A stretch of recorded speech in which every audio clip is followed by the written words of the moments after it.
అందరికీ నమస్కారం. ఈరోజు మనం ఓ అద్భుతమైన కథ గురించి మాట్లాడుకోబోతున్నాం.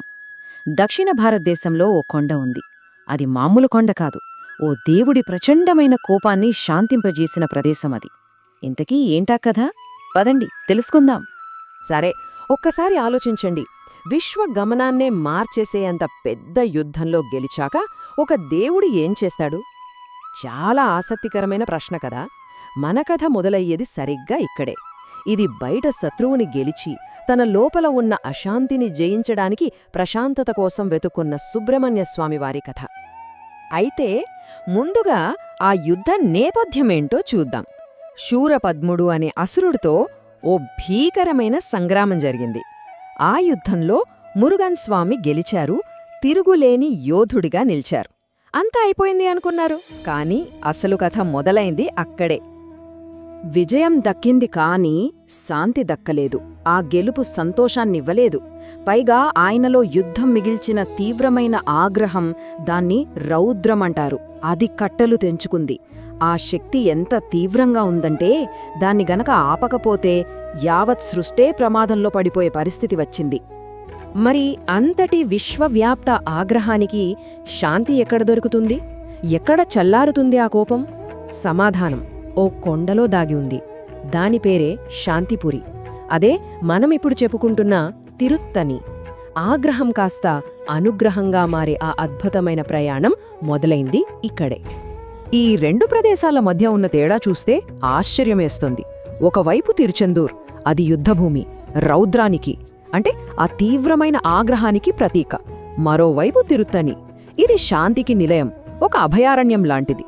చూసారా, ఒకే దేవుడి ప్రయాణంలో ఈ రెండు స్థానాలు ఎంత భిన్నమైనవో. ఒకటి యుద్ధాన్ని ముగిస్తే మరొకటి శాంతికి దారి చూపింది. అసలు మొత్తం రహస్యం ఆ పేరులోనే దాగి ఉంది. ఆ కొండకు తమిళ్లో అసలు పేరు తణిగై. తణిగై అంటే ఏంటో తెలుసా? శాంతింపచేయడం, ఉపశమనం కలిగించడం లేదా చల్లబరచడం అని అర్థం. పేరులోనే ఉంది కదా అసలు విషయం. ఆ కొండ ఉద్దేశమే అది. సరిగ్గా ఆ కొండ మీదే ఆ అద్భుతం జరిగింది.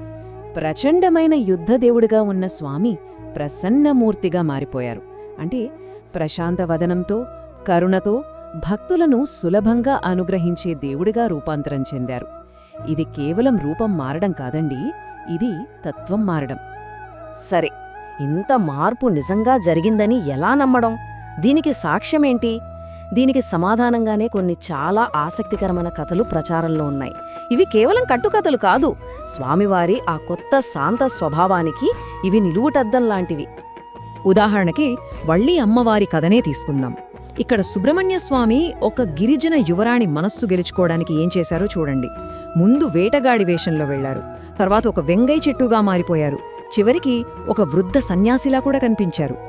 ఇక్కడ యుద్ధం లేదు, గెలుపు లేదు, కేవలం ప్రేమ కోసం పడిన తపన మాత్రమే ఉంది.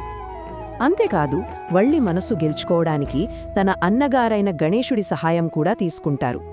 గణేశుడు ఒక భయంకరమైన ఏనుగు రూపంలో వచ్చి వళ్ళిని భయపెడితే అప్పుడు మన మురుగన్ స్వామి ఆమెను రక్షించి ఆమె ప్రేమను పొందుతారు.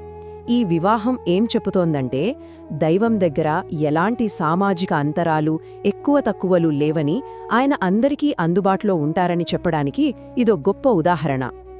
ఇంకో కథ కూడా ఉంది, చాలా ఆసక్తిగా ఉంటుంది. ఇది ఇంద్రుడి ఏనుగైన ఐరావతం గురించి. ఈ కథలో ఓ విచిత్రమైన ఒప్పందం జరుగుతుంది. ఇది దేవుళ్ల మధ్య ఉండే దౌత్యం, ఒకరికొకరు ఇచ్చుకునే గౌరవం, ఇంకా త్యాగం గురించి మనకు చాలా చక్కగా వివరిస్తుంది. ఇక్కడ ఉన్న అసలు విశేషమేంటంటే ఆలయంలో స్వామివారి వాహనమైన ఏనుగు విగ్రహం ఉంది కదా, అది స్వామివైపు తిరిగి ఉండదు. ఆశ్చర్యంగా ఇంద్రుడి రాజధాని అయిన తూర్పు వైపుకు తిరిగి ఉంటుంది. ఇది దేనికో తెలుసా? త్యాగానికి, ఇచ్చిన మాటకు కట్టుబడి ఉండటానికి ఇదొక ప్రతీక. చూడండి, దేవుళ్ళు కూడా ధర్మాన్ని ఎలా పాటిస్తారో చెప్పడానికి ఇంతకన్నా మంచి ఉదాహరణ ఏముంటుంది? అంతేకాదు, ఈ కొండ కేవలం దైవిక ఆగ్రహాన్నే కాదు, గాయాలను కూడా మాన్పుతుంది.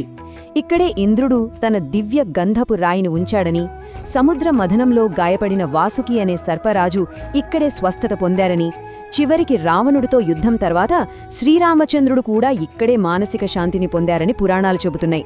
అంటే ఇది శారీరక మానసిక స్వస్థతకు ఒక కేంద్రమన్నమాట.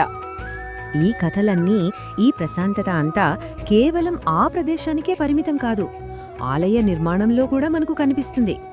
పదండి, ఇప్పుడు ఈ ఆలయ వాస్తుశిల్పంలో దాగి ఉన్న కొన్ని అద్భుతమైన సంకేతాల గురించి తెలుసుకుందాం. ముందుగా మెట్ల గురించి చెప్పుకోవాలి. ఆలయానికి చేరుకోవాలంటే సరిగ్గా 365 రాతి మెట్లు ఎక్కాలి. 365 ఈ సంఖ్య వినగానే ఏం గుర్తొస్తుంది? అవును, సంవత్సరంలోని 365 రోజులు. అంటే మనం వేసే ప్రతి అడుగు ఒక రోజు తపస్సుతో సమానం అని దాని అర్థం. ఎంత గొప్ప భావన కదా! దీనికంటే అద్భుతమైన విషయం ఇంకొకటుంది. అదే సూర్యపూజ. సంవత్సరంలో ఓ 3 రోజులు సూర్యకిరణాలు నేరుగా గర్భగుడిలోకి ప్రవేశించి స్వామిని తాకుతాయి. మొదటి రోజు స్వామి పాదాలను, రెండో రోజు ఆయన ఛాతీని, మూడో రోజు శిరస్సును తాకుతాయి. ఒక్కసారి ఆలోచించండి, ఆ కాలంలో మన పూర్వీకుల ఖగోళ శాస్త్ర పరిజ్ఞానం ఎంత గొప్పదో చెప్పడానికిది నిలువెత్తు సాక్ష్యం. నిజంగా అద్భుతం కదా! సరే, ఈ కథలు, ఈ వాస్తుశిల్పం ఇవన్నీ గతం. మరి ప్రస్తుతం ఈ కొండ ఇప్పటికీ ఒక సజీవ సాంస్కృతిక కేంద్రంగా ఎలా నిలుస్తోందో, దాని వారసత్వమేంటో ఇప్పుడు చూద్దాం. ఈ ఆలయానికి ఉన్న మరో గొప్ప ప్రత్యేకత ఏంటంటే, ఇది తమిళ, తెలుగు సంస్కృతుల మధ్య ఒక వారధిలా నిలుస్తుంది. గమనించండి, ఒకవైపు పల్లవ, చోళరాజులు దీన్ని ఆదరిస్తే, మరోవైపు విజయనగర చక్రవర్తులు కూడా పోషించారు. తమిళులు తిరుత్తణి లేదా తణికే అని పిలుస్తే, తెలుగువారు శాంతిపురి అని పిలుస్తారు. ఒకే ప్రదేశం, రెండు సంస్కృతుల సంగమం. అద్భుతం. ఇక్కడే సంగీత ప్రపంచంలో ఓ అద్భుతం జరిగిందని చెబుతారు. కర్ణాటక సంగీత దిగ్గజం ముత్తుస్వామి దీక్షితార్ గారున్నారు కదా, ఆయనకు మురుగన్ స్వామి ఒక వృద్ధుడి వేషంలో కనిపించి ఆయన నోటిలో ఒక చక్కెర పలుకు వేశారట. ఆ క్షణం నుంచే ఆయనలోని సంగీత ప్రతిభ వెల్లువెత్తిందంటారు. దైవిక స్ఫూర్తి అంటే బహుశా ఇదేనేమో. సో, మొత్తం మీద మనం ఏమర్థం చేసుకోవచ్చు? తిరుత్తడి సారాంశం ఒక్కటే. ఇక్కడ యుద్ధంలో వాడిన శూలం పక్కన పెట్టబడింది, బదులుగా ఆశీర్వదించే చెయ్యి పైకి లేచింది. ఇది సంఘర్షణ నుంచి శాంతి వైపు, ఆగ్రహం నుంచి అనుగ్రహం వైపు జరిగిన ఒక గొప్ప పరివర్తనకు ప్రతీక. చివరగా ఈ కథ మన ముందు ఒక ప్రశ్నను ఉంచుతుంది. ఒక దేవుడి ప్రచండమైన ఆగ్రహాన్ని ఒక కొండ చల్లార్చగలిగింది అని ఈ కథ చెబుతోంది. మరి అసలొక ప్రదేశం శాంతికి ప్రతిరూపంగా ఎలా మారుతుంది? ఆ స్థలంలోనే అంత శక్తి ఉందా, లేక ఆ స్థలానికి వెళ్లే మన నమ్మకంలో ఆ శక్తి ఉందా? ఒక్కసారి ఆలోచించండి.